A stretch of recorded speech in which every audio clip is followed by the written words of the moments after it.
What's up, everybody? Welcome back to the channel. We're standing here with Paul and this 70 Mustang. We're gonna give you a little in-depth insight into what we did with this custom hood.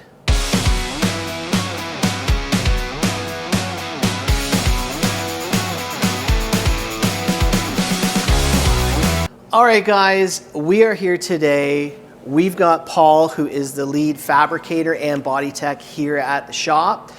He's been with us for just over a year now, and bringing him on board allowed us to get into a whole new realm of custom fabrication work. So he's already done, as I'm sure you've seen on some of our other socials, what he's done and the work he's capable of. But today we're gonna kind of jump into his brain on this 70 Mustang hood. So, Paul,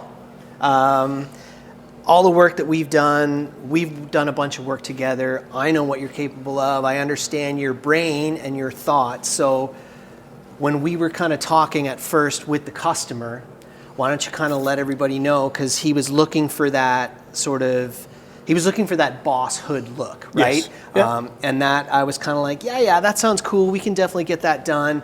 We can maybe price a few things out for you. And your instant thought was, why not modify his factory hood to make it custom for him instead of going out and buying a generic fiberglass hood, or even, which are, as we know, are always kind of shit, and like the amount of body work we got to do to a fiberglass hood, yes, right? Yeah. To make absolutely. A fiberglass hood look like a metal hood, we're going to put hundreds and thousands of hours into it to try to straighten it out.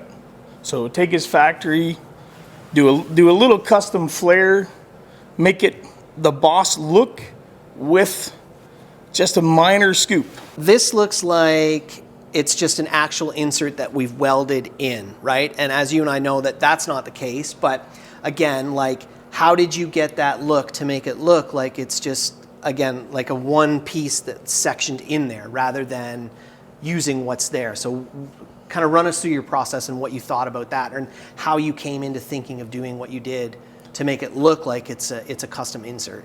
Well, first I started off by going on the internet, looking at a few different Boss style hoods, where the placement was on the hood.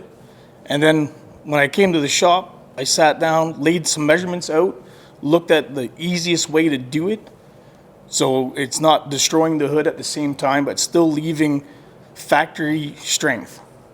So I didn't want the hood to go all floppy, so we had to sit there, laid it all down, did a bunch of measurements, did a couple of release cuts, made the top part come up, lower went down, and then I had to build little side pieces to weld all in. So when you say release cuts, what does that like? What does that mean? Like, what exactly did you do, right? Because like, is this sort of added, or how did you get like these little contours and make it so it looks like we've got a gap there, right? The hood was, it was a solid piece. That's a very good question. So I came in with a cutoff wheel, just a little 2.5 inch cutoff wheel. Yep. Went down the sides on both sides, measured the center, which was total of 20 inches, went to the center of 10, cut that. I decided to come up by an inch, half inch on each side, just to give it a little bit of a slope. Yep.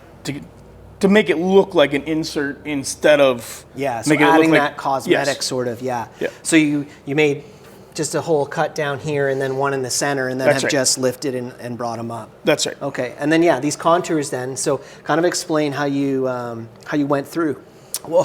How you went through and mocked that up to kind of get that natural contour, because it looks like it's matching these same contours. So how did you go about that? And that's exactly where I got the idea from. I wanted to keep the factory body lines in the hood, so I cut out little strips of metal, went over, took them to the metal brake, and I bent them up to get the proper contour, fit them in there. Then I had to weld it all in, just so I can keep the factory flow. And I mean, you've done it, like, dude, honestly, like, you've nailed it with that factory flow, because these contours look like they were stamped, by Ford in 1970, right? So it just, really great. Like, and I think that is such a small little detail that's been added, like how you thought about adding that to match those contours, that would definitely be overlooked, but you wouldn't really tell that that was such a thought out game plan, right? So it's just how you fabricators your brains work and think is pretty awesome. So yeah, man. So like everything and all the lines have flowed out and they match up and they look really incredible, like it's super OEM. Now, we've got this all primed up in polyester now, and I'm looking like, have we just, has this just been body work to get this? Because this edge, looks perfectly round. It's got a great thickness to it. Is that just filler work, or what have you done there to get that? So what I did here is we went out and we purchased an 1/8" round bar, which for the people that don't know is about the size of a coat hanger, a metal coat hanger. So we had to take that, we rounded it off, fit it in here, welded the edges, hammered and dollied where we had to get it lining up really smooth, to try to keep that factory edge, the factory lip, to minimize the amount of filler that we have to put in the hood due to the heat that comes from your motor and your radiator. We don't want it to crack. We don't want it to flex from opening and closing. We want longevity out of our and then jobs. that should actually stiffen that up too. So when we're not getting any oil canning or any stretching, right? That's it's going to strengthen that opening as well, right? So when you're driving down the street, it won't flex, it won't bounce. Like a lot of the fiberglass hoods will do that. They'll shatter a little bit. And again, it's those small details that you've thought about that just really bring that impact to it, to once again make it look like an OEM hood, right? Where people will be like, well, where did you get that? Well, I had it made, right? And that's awesome. So yeah, man. So let's kind of pop this up, and because obviously there's lots more work that you've had to do on the underside, right? It's not just cutting those holes out and there you are, right? So now, like as we can see, there's a ton of fabrication, probably more on the underside than there is on the top side, right? Yes, most definitely. So same thing with the underside. We need to look at longevity and strength. We can't just cut out the center, leave it out. If we do, now the hood's going to be really floppy and flimsy. So when you go to open it, it's going to want to shift on you, and you can crack the outside. It will probably never line up 100%. So that's why we got into doing all of this with all the bead rolls, to get that strength back in there again. And now all this too, you say all the bead rolls and whatnot. We don't have a bead roller here at the shop. We don't have this. So how have you done all of those bead rolls and releases and stuff like that? Like, what did you do to make that? Because again, like I said, our shop, we don't have a lot of those, traditional tooling that we are to get some of that stuff. Well, you guys will see pictures that will be posted. There was a section that we had cut out of here from the factory hood that I've utilized a lot of that stuff to try to put it back in and make it look completely different than what a factory hood would look. And a lot of the other stuff that we've done, we just fabricate it with the small tools we have here. Yeah, exactly. We've got a bench vise, your hands, vice grips, hammer and dolly. And just work your metal the best you can.